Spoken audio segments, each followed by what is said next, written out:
Hi everybody, this is, at the start of this video I have to make clear that look, I am not anti-vax, I'm not pro-vax, I am pro-informed consent and choice. That's where I stand. And so, you know, this isn't an anti-vax or a pro-vax video.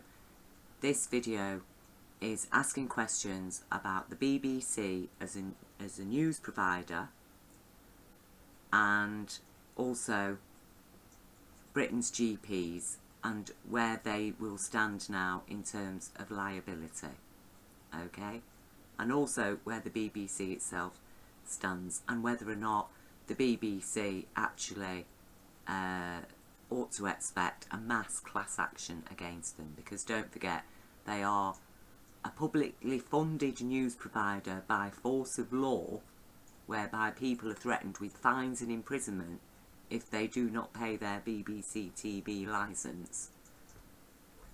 So I am now asking questions about the BBC's presentation of the news, because as a news organisation in a free and democratic society, which Britain still is, COVID-19 or no COVID-19, the BBC has a duty of care to inform the public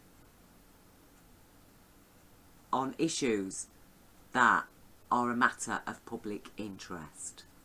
You see, the public need to be informed because the public rely on news providers like the BBC for their information, because the general public are too busy with their daily lives, working, raising families, dealing with health issues, whatever.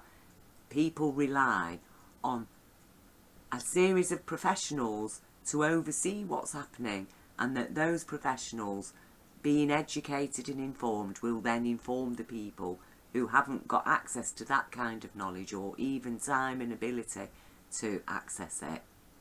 That's what the whole point of a news provider is within a free democratic society. And public interest, matters of public interest, are a prime foundation of news provision. So we have here this heading on this BBC News site. The UK has become the first country in the world to approve the Pfizer/BioNTech coronavirus vaccine, paving the way for mass vaccination. Now that statement is very misleading to the point of actually being fraudulent, considering what they're pushing here, this whole narrative that comes after this. That doesn't pick up on any of the points I'm going to make now throughout this narrative. And so therefore, looking at this particular article, my conclusion is that the BBC is not acting as a news provider. They are acting as a commercial TV service, abusing their status as news provider to provide a mass free commercial for vaccine manufacturers, various corporate interests, and including a government that itself is biased against the general British public in favour of corporate interests. So according to the law, corporations are people with human rights. Well, regardless of whether or not corporations are people with human rights, legally, alright, they are, but so are we the people. Legally, we have human rights and we are human beings, we are people. And if the government and the BBC are going to discriminate against the public in favour of corporate interests, then, you know, that is discrimination. If the BBC are going to promote information that is biased against the public, leaves the public at risk, then the BBC are liable for any damages that the public may then suffer as a result of the risks that the BBC failed to alert the public to as a matter of public interest, being a top news provider. They will be liable. And so will GPs, as I will be explaining in a moment. So this statement from a genuinely free media, as very likely Denmark countries like Denmark and Sweden and Iceland benefit from. This statement should actually read, the UK has become the first country in the world to approve an unlicensed stroke experimental Pfizer BioNTech coronavirus vaccine to pave the way for mass vaccination. Because this vaccine is unlicensed. Because Britain's Medical Licensing Authority cannot grant this vaccine a licence because it has not reached the standards of testing required for a licence. And if they granted a licence to this vaccine at its present stage of development, they would be liable for any damages sustained through that vaccine, because the British Medical Authority had given a licence to a vaccine that did not meet the standards required to receive a vaccine, you see.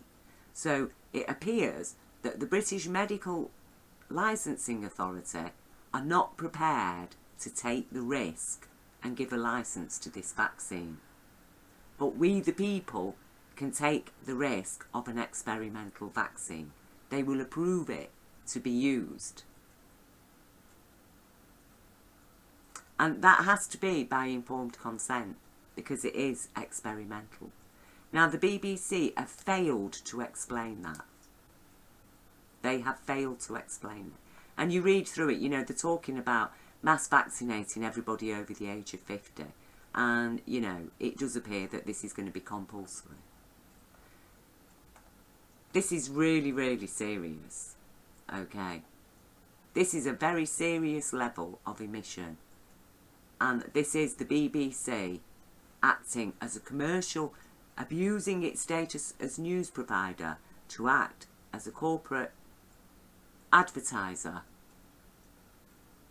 with bias against the people and in favour of corporations. That is discrimination, and that is against human rights, because if the corporations are people and we the people are people, then we deserve the same level of care, don't we? And we are the public, so it is a matter of public interest that we are informed that the vaccine is unlicensed, and that was your prime responsibility, BBC. Okay, BBC News Online, it is your prime responsibility to inform the public. It's a matter of public interest that people understand that this vaccine has no licence, because it is still in its experimental stages, and the only reason why it's been authorised is because apparently the risks of COVID-19 are worse than the risks of the vaccine, except we have no idea, the public have actually no idea of what the risks might be with this vaccine. Now, this brings me to the GPs, and I know this for a fact, and I know that because it's true in this one case, this will be true in every other case, because even the BBC says here at the bottom that the government are targeting people with underlying health issues.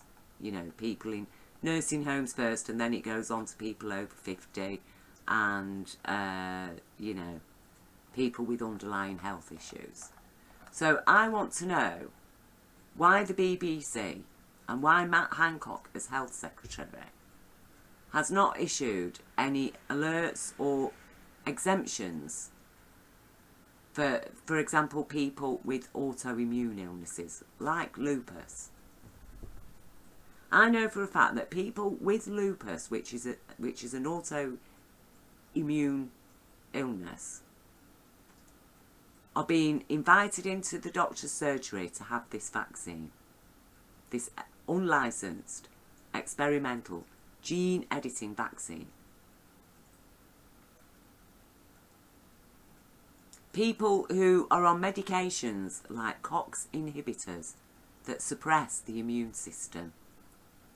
How is the vaccine, how is a gene editing vaccine going to interact with certain medications? Now, you GPs, although you all may have liability, you know, non-liability for any vaccine damages, blah, blah, blah.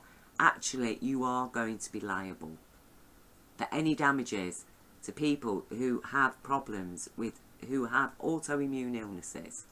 So you're going to have to start demanding or issuing exemptions to certain people then. Unless you can be sure that the vaccine, the gene edit, actually takes into account a condition like, for example, lupus or any other autoimmune illness, that it can take into account certain medications like, for example, COX inhibitors, that the person taking the vaccine won't be actually far more at risk of damages from the vaccine than they will from COVID-19. That you as a GP need to make that decision. People who've got through this entire year, because as people with autoimmune conditions and an impaired immunity, they take all the precautions that everybody's taking now. They take them anyway. They socially distance. They don't go out very much. They don't socialise very much. They're mostly socially isolated. They wash their hands regularly. People wash their hands. The carers looking after them take steps not to be around them, not to subject them to flu or colds. As myself as a carer.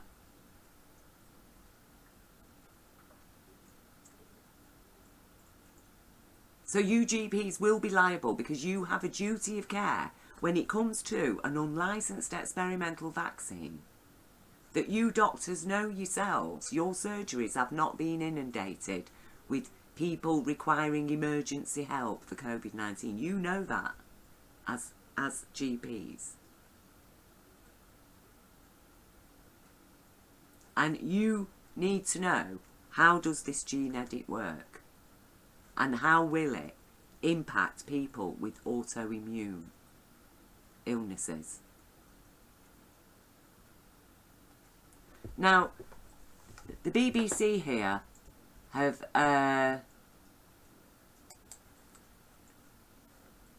put this here. COVID-19, how will the new Pfizer vaccine work? And I've just watched through this, and it tells you the vaccine offers up to 95% protection. But here it explains that actually the vaccine can only offer 70%. That 70%, only 70% of the people receiving the vaccine will actually be protected from COVID, will not be showing symptoms of COVID-19.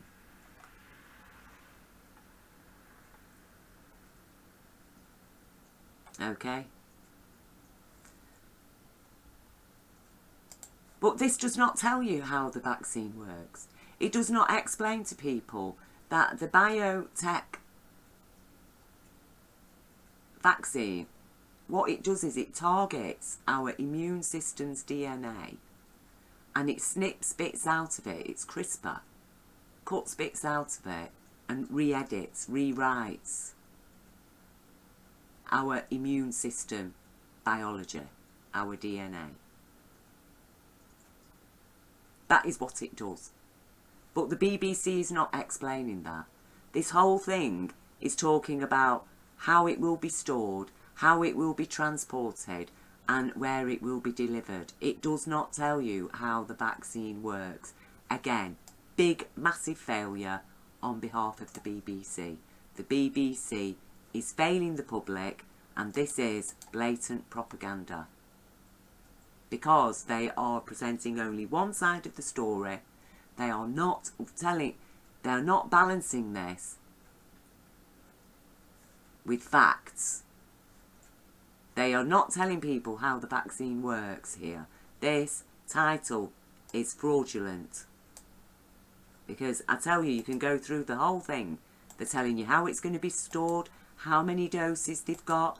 They are not telling you how the actual vaccine works. So this is a lie. And I say the BBC are up for a class action And we, the people, need to sue them for every penny that we get out of them for actually behaving fraudulently and failing to put public interest at risk, failing to report the news, but actually printing propaganda. Now, that is not what a free democratic society is about. Now, if COVID-19 means that we no longer live in a democracy and our news media are no longer free, so you're telling me that all it takes is for some virus created in a Wuhan lab with the help of American money as well has unleashed this on the world, then I'm sorry, it's time for a global revolution. Because this is outrageous. It is outrageous. And like I say, this video is not to dissuade people from having the vaccine. But what I'm saying is that the news media is not presenting the news here. This is propaganda. They have failed to inform the public that this is an unlicensed vaccine. That is the news. Now, I can look around me. I know. I'm living in this country for a year. I've lost, between me and my friends, we've lost 6 people, family members, friends, to suicide, heart attacks. None of them COVID-19, not a single one. But stress-related illnesses. Suicide through stress. The person had lost their job and were facing homelessness.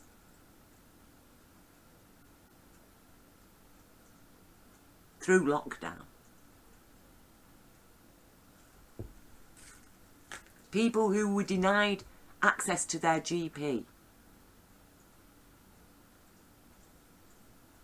Suddenly having heart attacks. Found dead in the home days later.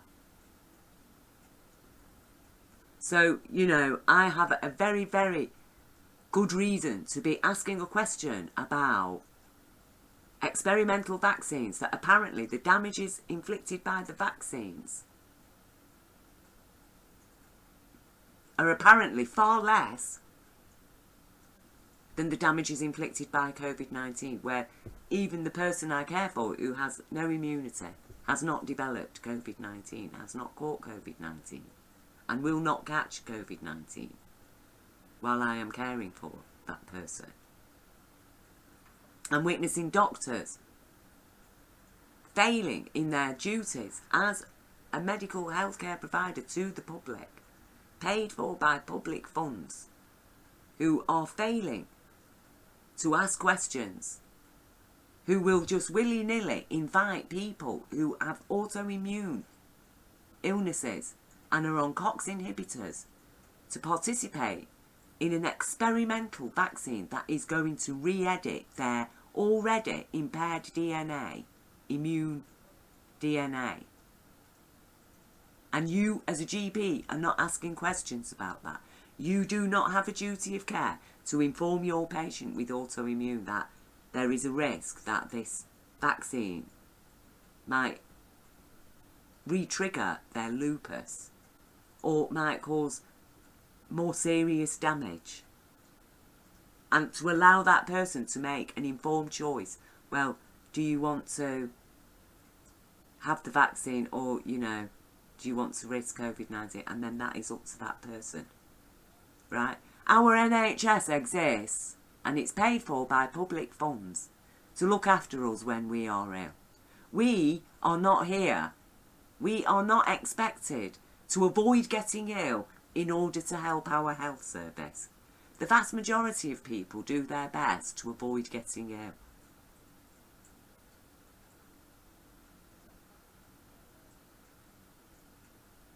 Because we don't want to use the NHS. We don't want to end up in hospital. And that's our choice. Because we are not cattle. And this paving the way for mass vaccination, well, I'm sorry. That sounds very much like mandatory vaccination. That it's an experiment to then force mandatory vaccination. We are not cattle to be tagged, okay? We are not. We are human beings, and we have a right to make an informed choice about what technology gets injected into our bodies, especially nanotech, because that's what the N stands for. You don't explain that, do you, BBC? You just put Pfizer BioNTech vaccine. It is nanotech. What does the nanotech do? What does it do, BBC? You don't tell us, do you? You don't tell us it will be cutting up our immune system DNA and rewriting it, do you? And that is outrageous. That is propaganda. That is mass advertisement. That is deceit. It's fraud. It's deceiving the public. You are behaving like a commercial, an advertising agency. We, the public, are paying our licence fee to an advertising agency. No, we are not. We pay our licence because we don't want advertising. People who watch the BBC enjoy the fact that they're not going to be bombarded with commercials every 15-20 minutes. But now the BBC have turned their news service into a commercial. And that is my big problem here. Like I say, this isn't to persuade people do not have the vaccine or have the vaccine. That is up to you people out there. Okay? I am sharing news and information here because people like me are forced to do it. Those who do care, who dare to care, purely out of public interest, that the public are aware of certain things. Why? Why am I having to do this? Because the BBC is failing. The BBC is not behaving like a news provider. They're behaving like a corporate propaganda commercial machine and actually charging us to do it and putting us at risk. Because I have seen nothing to assure me that this gene edit can take into account the fact that I have autoimmune, or that my friends who have autoimmune, that it isn't going to cause them people more damage, that it isn't going to cause people on medications like COX inhibitors more damage, that those people are going to become very, very much more ill even than if they contracted COVID-19, which even people with underlying health conditions have recovered from without being hospitalised. These are the facts. Not everybody that gets COVID-19, if indeed they do, don't forget, the BBC again have failed to inform people that there is no test that can tell anybody that they have COVID-19 specifically. The BBC has failed to do that, people. The test cannot tell you you have COVID-19. They can tell you have that the test has found traces of a coronavirus or a similar type exosome RNA strand, and they are overrunning the test.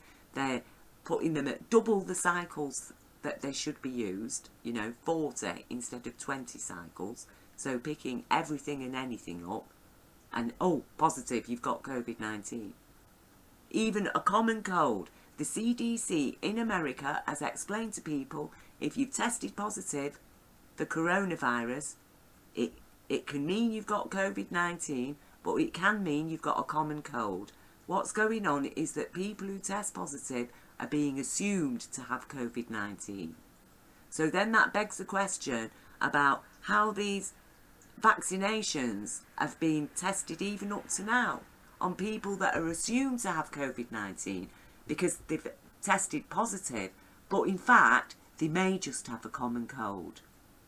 We are in, I'm sorry, this is just, I can't even believe I'm doing it, and I am restricted about what I can say because otherwise the video will get taken down and I'll get a strike on my YouTube, and then I could lose my entire channel. And it's this kind of stuff that is, I'm feeling that somebody's got me up against the wall with their fist in my face, and I should not be feeling like this in a free democratic society. I should not be having to explain to the public what the BBC is failing to explain. We, as an independent member of the public, and you know, I make my videos, I'm not asking for any donations or anything. I am doing this purely out of public interest, as a matter of public interest. And like I say, I'm not saying don't have the vaccine. I'm not saying do have the vaccine. I'm sharing information and asking questions. And we all have a right to do that. And no more so than the BP organisations like the BBC and GPs. And I tell you now, GPs, you will be held liable, okay? Because you have taken an Hippocratic oath. The vaccine manufacturers, regardless, you have a duty of care to think about people, especially people who have autoimmune issues, about the impacts. You need to know for sure that those people are going to be safe from this vaccine. Because it is a vaccine that targets people's immune DNA, immune system DNA, and re-edits it, okay? And we're talking about people who already have impaired immunity, and how that interacts with medications like COX inhibitors. Now, if you're not going to inform your patients, you're not going to issue exemptions for certain people, then I'm afraid you will be held liable. And the BBC, you will be held liable. In fact, I think we need to bring a class action against the BBC right now, for their failures to behave as one would expect a credible top news provider to behave, and to be actually misinforming people. You know, I mean, this idea how the vaccine will work, and it does not tell us anything at all about how the vaccine works. That is absolutely outrageous. It is totally outrageous. And I am not feeling happy at all about this. I'm not happy at all. I think we the people need to rise up. You know, I have repeatedly suggested a doorstep clap noise. You know, get your pots and pans out, stand on your doorstep, bang them every night of the week from 7 o'clock to 8 o'clock, to protest about what has been going on against our human rights, and to actually stand up for our, you know, as a means of standing up for our human rights. Because, you know, they're stopping protests in London, they've more or less banned protests. Well, you know, if you're standing on your own doorstep, you're socially distancing, you can make as much, we can do it, and put on a national display in every town, in every city. Get on your doorstep, 7 till 8 o'clock, any night, every night of the week, bang them pots and pans, show that you are standing up for your human rights, because that is all we can do in the face of this gang. It's basically, that's what we are dealing with. It feels to me like thuggery, okay? We've literally threatening us with soldiers on the streets. We've got soldiers on the streets, men with guns, police armed with batons, ready to beat us if we're not wearing a mask, or we're standing too close together in public, or we're outside during a lockdown curfew or whatever, okay? Then we the people, we do have a right to stand on our doorstep, and we make that national display, and you show this government, and you show these professionals, people of Britain, that we are not cattle. We're not going to be tagged. We're not going to be lied to. We will operate by informed consent, and we're not going to be punished because we refuse to submit ourselves to an experimental, unlicensed experimental, biotechnology, gene editing vaccine, that basically we will all be genetically modified after that. No, no, no. We need to have informed consent and proper information, and you have failed to do that, BBC. And GPs, you are failing your Hippocratic oath and your patients if you are putting them at risk.